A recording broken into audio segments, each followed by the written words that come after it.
Sikiliza.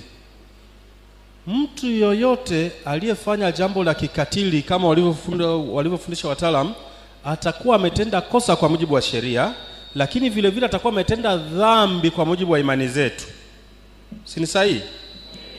Unapokuwa unamficha yule na kumtetea ili yule aliyeathirika yale maumivu yake na damu yake yanakufuata wewe kama laana.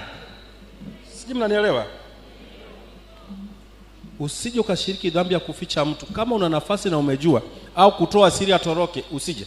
Kama ni mtoto alibakwa, zile damu zake zinaambatana na wewe. Na ndio maana unaweza kukuta mtu unafanya kazi kubwa lakini hata huyu mtajiri.